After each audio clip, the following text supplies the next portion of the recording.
এটার নাম হচ্ছে নর্মাল সেল।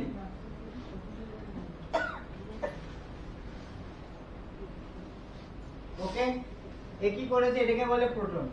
এ সব সময় আনস্টেবল থাকে, ইলেকট্রন নেওয়ার জন্য ব্যস্ত হয়ে থাকে। তো এই কোষের থেকে ইলেকট্রন চুরি করে নেয়, অর্থাৎ এই যে ইলেকট্রন কে চুরি করে নিজে স্যাটিসফাই হয়ে যায়। ওকে, এ যখন এরকম ভাবে নিয়ে নেয় তখন এই কোষটাকে ধ্বংস করে দেয়। এটাকে বলে ফ্রি র্যাডিক্যালস, অর্থাৎ অন্য ভাষায় যদি বলি এটাকেই বলে টক্সিনস। সেটা আপনি স্মোক করে আসতে পারে, অ্যালকোহল থেকে আসতে পারে, ইউভি রেস থেকে আসতে পারে, খাওয়া দাওয়া থেকে আসতে পারে, কেমিক্যাল থেকে আসতে পারে, জল থেকে আসতে পারে, দম নিলে আসতে পারে। অর্থাৎ আপনি বেঁচে আছেন যতদিন ফ্রি র্যাডিক্যালস আপনার শরীরে থাকবেই, কারো ক্ষমতা নিয়ে এটা বার করে দেওয়া পুরোপুরি থাকবে। একে কিভাবে আটকানো যেত? তাই এবার ধরে নিলাম এই বাড়ির মালিক ছিল হেভি চালা, যখন দেখছে প্রমোটার ছেলেদের মেস বানানোর ধান্দা করছে, ও কি করেছে, ও পাশে আর একটা জমি কিনে মেয়েদের মেস বানিয়ে দিয়েছে।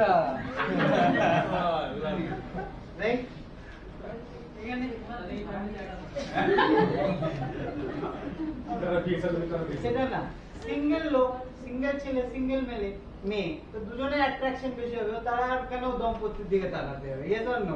ঘরের পাশে সিঙ্গেল মেয়েরা আছে,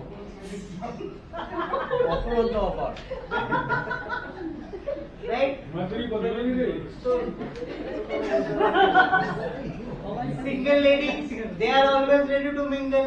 তাহলে ওরা কি করবে, ইচ আদার কে ফাইন্ড আউট করে স্যাটিসফাই করবে এবং নিজেরাই শরীর থেকে বেরিয়ে যাবে, নিউট্রালাইজ হয়ে শরীর থেকে বেরিয়ে যাবে। অর্থাৎ একে ক্ষতি করলো না, এরা দুজনে স্যাটিসফাই হয়ে বেরিয়ে গেল, মাঝখান থেকে পরিবারটা। এবার এই মেয়েদের মেস যেটা, এটার নাম হচ্ছে অ্যান্টি অক্সিডেন্ট। এর নাম কি? এই যে আজকালকার যুগে স্পোর্টস পারসন, অ্যাক্টর অ্যাক্ট্রেসেস, এরা নিজেকে চির ইয়ং কিভাবে রাখে, ইয়াং কিভাবে থাকে? অ্যান্টি অক্সিডেন্টের জন্য। তারা খুব দামি দামি অ্যান্টি অক্সিডেন্ট খায়, অ্যান্টি অক্সিডেন্টস পায়, যার জন্য তারা যাই করে, যাই লাইফস্টাইল হোক, তারা নিজেদেরকে মেনটেন করে রেখেছে কিসের দৌলতে? এবং অ্যান্টি অক্সিডেন্ট কেন? এই যে ছেলেরা এই যে চুরি করে নেয় বউকে, এই প্রসেসটাকে বলে অক্সিডেশন। কি প্রসেস? অক্সিডেশন। এবং এই যেহেতু অক্সিডেশনকে বাধা দেয়, এজন্য এর নাম হচ্ছে অ্যান্টি অক্সিডেন্ট। ক্লিয়ার? বুঝতে পারলাম? তো এই জন্য এর নাম হচ্ছে অ্যান্টি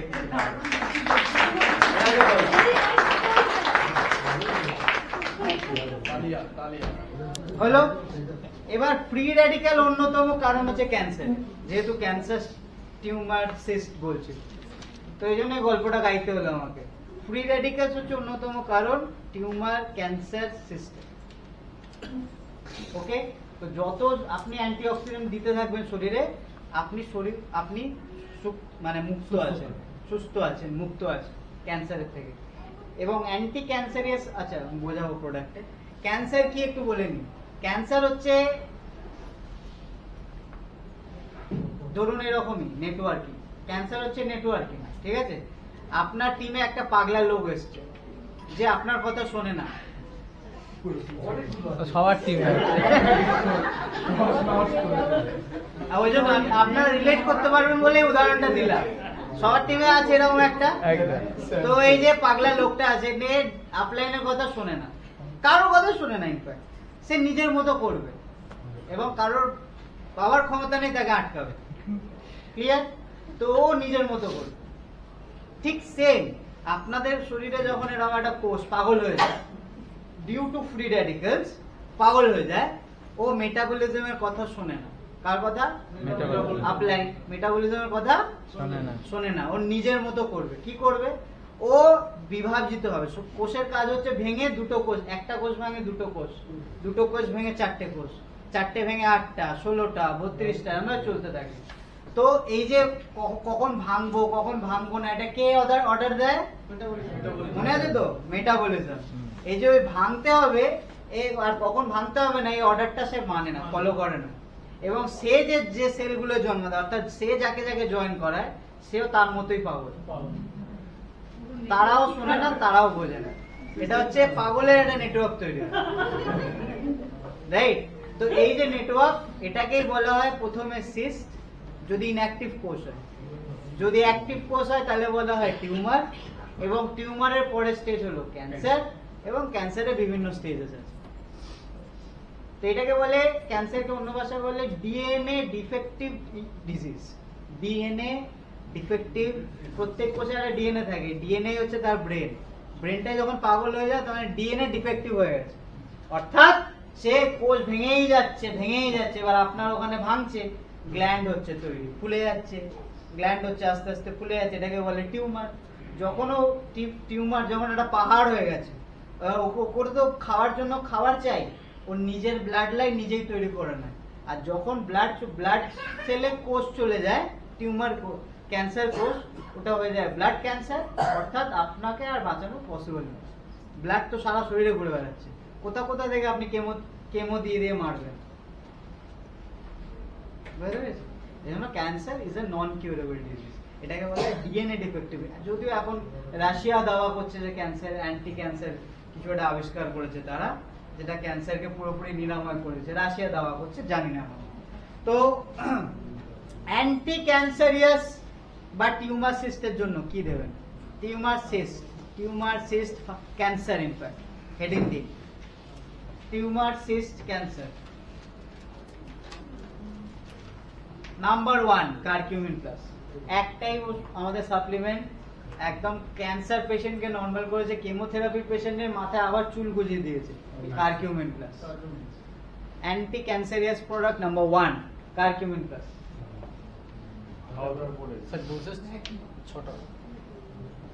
ডোজেস আমায় জিজ্ঞেস করবেন ফোন করে, যাকে যাকে দিচ্ছেন, যদি কোনো ক্রিটিক্যাল কেসেস থাকে জিজ্ঞেস করবেন, রাইট? আমাকে জিজ্ঞেস করবেন। যেমন আমাদের নিজের ভেস্টিজের একটা উদাহরণ হচ্ছে ডায়মন্ড ডিরেক্টর মিসেস রুনি রয়, ওনার অনেক টিউমার হয়ে গেছিল ইউটেরাসের মধ্যে, অনেকগুলো, ইনফ্যাক্ট বাইরে থেকে বোঝা যেত টিপলে। তো অপারেশন হওয়ার আগে উনি আমাকে বলছেন যে এরকম কন্ডিশন, অপারেশনের 1 মাস বাকি ছিল। আমি বললাম আমি 1 মাস সাপ্লিমেন্ট দেবো, অপারেশন টালবে না, অপারেশন করো, কিন্তু 1 মাস সাপ্লিমেন্ট খাবো। 6টা গ্যানোডার্মা, 8টা কারকিউমিন প্লাস, 4টে ক্রিল অয়েল, 6টা গ্যানোডার্মা, 8টা কারকিউমিন প্লাস, 4টে ক্রিল অয়েল টানা ডেইলি খাইয়েছি 1 মাস। এবং পরে যখন অপারেশন টেবিলে যাওয়া হয়েছে, ডক্টর খুঁজে পাচ্ছে না, আঙুল দিয়ে বলছে কোথায় গেল। এবং তার নিজের তিনি ভিডিও বানান, অফিসেও আসেন, চাইলে জিজ্ঞেস করবেন, উনি বলেন নিজের স্টোরি। তো ওনার মুখে শুনতে অস্বাভাবিক লাগবে, মানে অসাধারণ একটা স্টোরি, এবং এরকম অনেক কিছু আছে টেস্টিমোনিয়ালস। ওকে, যাই হোক, নাম্বার 1 কারকিউমিন প্লাস, নাম্বার 2 বুঝে গেছেন কি, গ্যানোডার্মা, নাম্বার 3 ক্রিল অয়েল।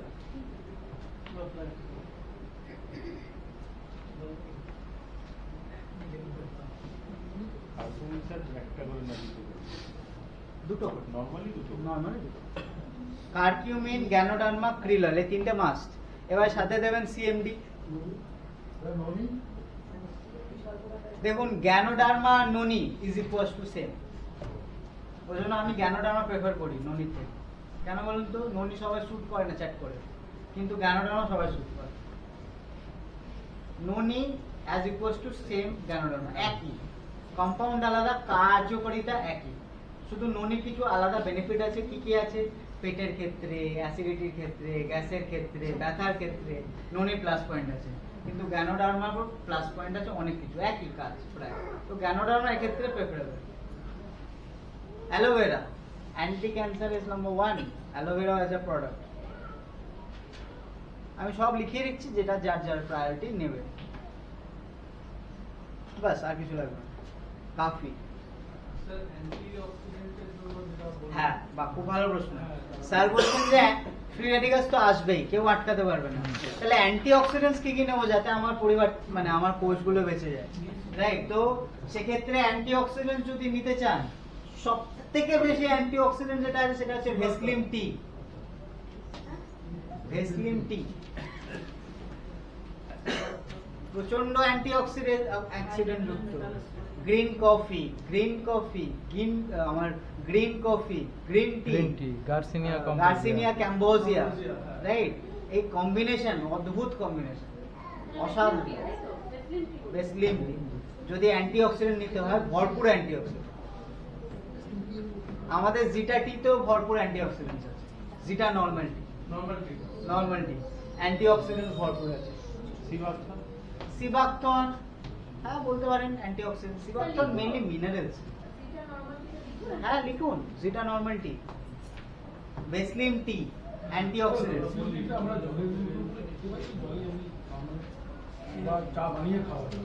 গরম জল করে একটুখানি মধ্যে দিয়ে ব্যাস, আর কিছু লাগে না, ওর মধ্যে সবকিছু। হ্যাঁ ওকে, দিতে লাগে ও মিষ্টি খায়, মিষ্টি ব্যাস কাফি, আর কিছু লাগে। এমনি আমাদের সবকটা প্রোডাক্টে কিছু না কিছু অ্যান্টিঅক্সিডেন্টস আছে।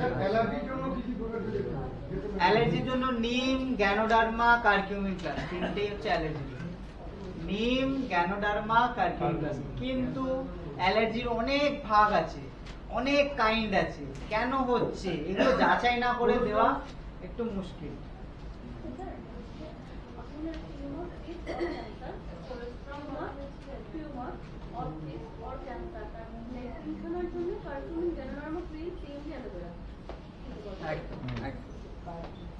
আচ্ছা, কোলোস্ট্রামও দেওয়া যায় অ্যালার্জির ক্ষেত্রে, হ্যাঁ ভালো বলেছেন। কিন্তু কিসে অ্যালার্জি, কেন অ্যালার্জি, এটা আগে জানতে হবে। ল্যাকটোজ হলে কোলোস্ট্রাম দেওয়া যাবে না। ভুলভাল দিলে, ল্যাকটোজ ইনটলারেন্স হলে মুশকিল, আপনি কোলোস্ট্রাম দেবেন, ফেসে যাবেন। তো এই জন্য আমি অ্যালার্জি খুব সেন্সিটিভলি হ্যান্ডেল করি। কেন, অ্যালার্জি প্রোফাইল টেস্ট করে আনুন, কোন মিনারেল অ্যালার্জি আছে, কেন আপনার অ্যালার্জি, ওটা যে জানতে হবে প্রপারলি, তারপরে আপনি হ্যান্ডেল করবেন।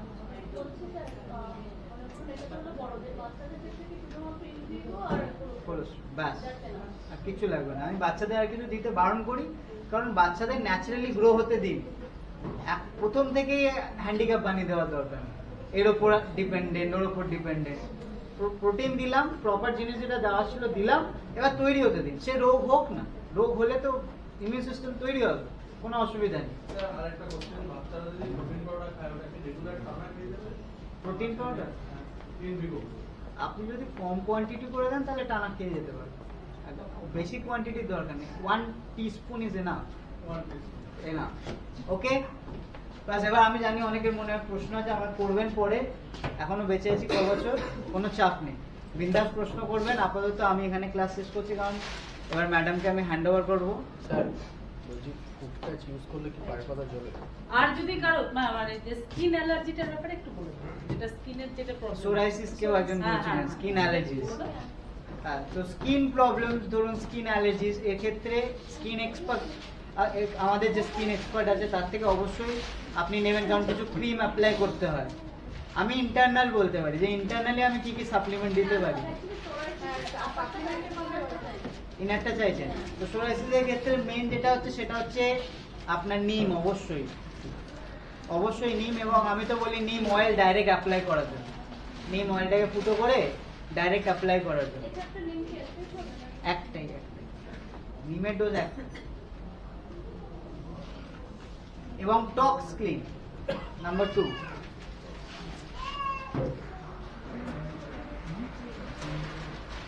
আর লাগবে ভিটামিন ই, অর্থাৎ ফ্ল্যাক্স অয়েল। স্পিরুলিনা দেওয়া যায়, এক্সিমা হয়, স্পিরুলিনাটাও লিখে নিন। ওখানে তো ভিটামিন ই, এটা স্যার বলছি অনেকে আছে যে ধরুন বর্ষাকালে জল পালায়, জল পালিয়ে পালিয়ে পায়ে হাজা হয়ে গেছে, এখন করছে না, কিন্তু একটা সময় প্রচুর জলের মধ্যে এটা ওয়েদার বেসিক, যেটাকে সাদা ফাদা এখান থেকে একটা বিধিগিচ্ছিরি অবস্থা সৃষ্টি হচ্ছে, যেখানে সলভ হচ্ছে। তারপরে মেডিসিন, সেই জায়গায় আমরা কি ব্যবহার, ওই তো সেক্ষেত্রে আপনি গ্যানোডার্মা খাওয়াবেন আর নিম অয়েলটা লাগাতে হবে কন্টিনিউয়াস। প্রত্যেকদিন রাতে পা পরিষ্কার করে ফুট প্যাচটা ইউজ করাতে পারলে খুব ভালো হয়। রাত্রিবেলা পা পরিষ্কার করে ফুট ক্রিম লাগাতে প্রত্যেকদিন। ফুট ক্রিম খুব আমাদের উষ্ণ গরম জলে লিকুইড ওয়াটারে আমাদের শ্যাম্পু দিয়ে দুপুরটা পাটাকে ভালো করে ওয়াশ করার পর ফুট ক্রিম লাগিয়ে শুয়ে পড়বে, খাবে গ্যানোডার্মা, আর ওয়াশ করার পর নিম অয়েল লাগিয়ে শুয়ে পড়বে। ফুট ক্রিম লাগিয়ে নিম অয়েলটা সকালে লাগাতে হবে, অ্যাটলিস্ট 1 ঘন্টা যেন থাকে। নালে লাগিয়েই চললাম 1 ঘন্টা এলো থাকে, ব্যাস, তারপর যা খুশি করে। লাগিয়ে মজা পড়বে। মজা পড়লে খুব ভালো হবে। ওকে, ফাইন। আর কোনো প্রশ্ন? বলছি স্যার, আমার ওয়াইফের ক্ষেত্রে দেখা গেছে মাথার মধ্যে সাপ দানার মতো ফার্স্ট টাইম দেখা গেছিল, সেটা ডাক্তারি ট্রিটমেন্ট করতে করতে লং টার্ম নেয় স্যার, ওটা জাস্ট সাপ দানা থেকে জাস্ট বড় হয়েছে, কিন্তু কিওর হচ্ছে না। ওটা কেন হয়েছে, কি ওটা জিনিসটা কি? মাথার সাবুদানা জিনিসটা কি? র্যাশ, অ্যালার্জি, কি মানে ডাক্তার কি বলছে? ডাক্তার তো বলছে ওটা প্রবলেম নয়, ওটা ঠিক হয়ে যাবে। ওরা ওটাকে শিওর করতে চাইছে না যে ব্যাপারটা কি। এটা আমি বলতে পারবো না, ডার্মেটোলজিস্টের ডাক্তার যা তা বলে আপনাকে প্রবলেম এটা বলতে পারবো না, ডার্মেটোলজিস্টকে আপনি বলতে পারবেন। হ্যাঁ ম্যাম। ওকে, সো সুরজিৎ স্যারকে বলবো নাম্বারটা শেয়ার করতে, কারণ আপনারা স্যার মুখে বলুন। বিকজ লিখে দিচ্ছি এবং মিটিং এর পরে আপনারা ছবি তুলে নেবেন বা এটা গ্রুপে শেয়ার করে দেবেন। বিকজ আমরা এইটুকু জানি যে আমরা মানুষকে ভালো রাখার জন্য কিন্তু আজকে ট্রেনিংটা নিয়েছি। ইয়েস আর নো? আজকের দিনে দাঁড়িয়ে কিন্তু এই সমস্যা কিন্তু সবে শুরুয়াত হয়েছে। আমরা 2020 সালে শুনতে পেয়েছিলাম যে ইমিউনিটি ভালো যদি না থাকে তাহলে বিপদ সমূহ, আর 2025 সালে এসে এটাও বলতে পারি যে 2030 সালে কার বাড়িতে কোন রোগটা অ্যাটাক করবে পরমাণু বোমার মতন কেউ জানে না। তো আজকে আমরা যদি বলি ভেস্টিজকে আমরা এজ এ বরদান হিসেবে আমরা আমাদের পরিবারকে সুরক্ষিত রাখতে পারি, সেই ঔষধ কিন্তু আমরা মহা ঔষধই বলতে পারি, যদি ওটাকে সাপ্লিমেন্ট। বাট আজকের দিনে আপনার বাড়িকে যদি রক্ষা কবচ হিসেবে নিতে হয় তাহলে ভেস্টিজের প্রোডাক্ট সাপ্লিমেন্ট কতটা গুরুত্বপূর্ণ সেটা আজকে বোঝা গেল। বোঝা গেল? আচ্ছা, এই প্রোডাক্ট গুলো আজকে এই রোগ হোক বা না হোক কারা কারা ইউজ করবো মেন্টালিটি রেডি করেছি? অলরেডি করছি। অলরেডি আমরা কারা কারা করছি? তাহলে তো পিপিতে দেখা দেবে একদম। কারণ আমরা একটা কথা জানি, যেই মানুষ বাড়িতে সাপ্লিমেন্ট নিজে ব্যবহার করে এবং বাড়ির লোককে ব্যবহার করায়, মিনিমাম তার বাড়িতে 100 থেকে 150 পিপি সেলফ ইউজ হয়। ইয়েস আর নো? বাট শিব স্যার তো 40 পিপির কন্ডিশন দিয়েছিল যে সারা মাসে আর যাই করুন নাই করুন অন্তত 40 পিপিটাও কমপ্লিট করুন। এটাতে দেখা গেছে আপনাদের জেনোলজি আমার হাতে, স্যারের হাতে। কতটা সাপ্লিমেন্ট ইউজ হয় আর কতটা রাইস ব্যান্ড ইউজ হয় সেটা তো দেখতেই পাই। বাট সিরিয়াসলি বলুন, আজকের এই মিটিংটা কি ব্যবসা বাড়ানোর কথা বলা হয়েছে না আপনাকে সুরক্ষিত করার কথা বলা হয়েছে? সুরক্ষিত দেন ব্যবসার কথা বলা হয়েছে। ইয়েস আর নো? আর বালি স্যার এই জায়গাটাই একটা কিছু কথা বলেছিল যে লয়াল কাস্টমার বনো, অর্থাৎ আপনি যে একজন ভেস্টিজিয়ান, আপনি যে একজন রিয়েল ভেস্টিজিয়ান, আপনি যে নিজের হেলথের প্রতি কনসাস সেটা আপনি নিজেকে প্রুভ করুন। অর্থাৎ আপনার পরিবারকে সুরক্ষিত রাখুন হেলথ সাপ্লিমেন্ট দিয়ে, আর তার মধ্যে best of the best Vestige নিউট্রিশনের যত সব প্রোডাক্ট রয়েছে সবগুলো। আর তার মধ্যে আজকে যেভাবে ভেঙে ভেঙে সুরজিৎ স্যার বোঝালেন, জোর হাত তালি হবে, জোরছে। একজন লিডার কখনো টাকা দেখে না, একজন লিডার কখনো তার টিম সাইজ দেখে না, একজন লিডার দেখে তার স্যাটিসফ্যাকশন, তার টিমকে সে কতটা পরিষেবা দিতে পারলো। আজকে বলছি তো দেবকুমার স্যার যদি বাপ হয় তার বেটা কিন্তু এখানে দাঁড়িয়ে রয়েছে, তার প্রুফ কিন্তু অলরেডি সুরজিৎ স্যার দিয়েছে। আর আমরা এই জায়গায় কিন্তু আমাদের নেক্সট জেনারেশনকে রেডি করতে হলে আমরা কিন্তু তার জল জ্যান্ত উদাহরণ হিসেবে আমরা বলতেই পারি যে দেবকুমার স্যারের ছেলে যদি পারে আজকে সে বিজনেসটাকে বড় করতে, তাহলে আপনাদের পরিবারে আপনাদের ছেলে মেয়ে, আপনাদের ভাই বোন, হাজবেন্ড ওয়াইফ এই কাজটাকে করতে পারে। ইয়েস আর নো? আর তার জন্য একটাই কথা, শিখতে হবে, তাই না? আজকে সুরজিৎ স্যারের কেমন লেগেছে যদি একটু যদি বলেন। খারাপ লেগেছে তো বলতে পারবো না, কিন্তু হ্যাঁ আমি স্পেশালি ম্যাডাম এবং স্যারকে খুব পছন্দ করি, কারণ যেরকম বলে না যেরকম লিডার সেরকম তার টিম হয়। তো যেরকম লিডার খুব ডিসিপ্লিন খুবই সিস্টেমেটিক, এই জিনিসটা আমি আপনাদের মধ্যেও দেখতে পাই। খুবই তার জন্যই আমি এত সুন্দর করে আমি চেষ্টা করলাম যে আপনাদের জোরে, জোরে। Thank you. তাহলে স্যারকে আমরা আবার নেক্সট পাবো তো? তাই তো? চাই চাই। শুধু তাই না, বছরে 3 বার এই ওয়ার্কশপ কিন্তু স্যার আমাদের দেবে। ঠিক, বছরে 3 বার, মানে দেব স্যার আমাদের বছরে 3 বার দেয় ভিআইপি। তো আমাদের সুরজিৎ স্যারও কিন্তু বছরে 3 বার ইউনিভার্সাল চ্যাম্পিয়নের জন্য ড্রিম টিমের একটা পার্ট, তার জন্য কিন্তু 3 বার বছরে। Thank you sir, thank you so much. Thank you. So sir বসুন। স্যারকে একটা চেয়ার দিন না। ওকে। আমরা বার্থডে সেলিব্রেশনটা আজকে সো আমাদের অক্টোবর মান্থ যেহেতু আজকে মাসের প্রথম একদম লাস্ট তারিখ পর্যন্ত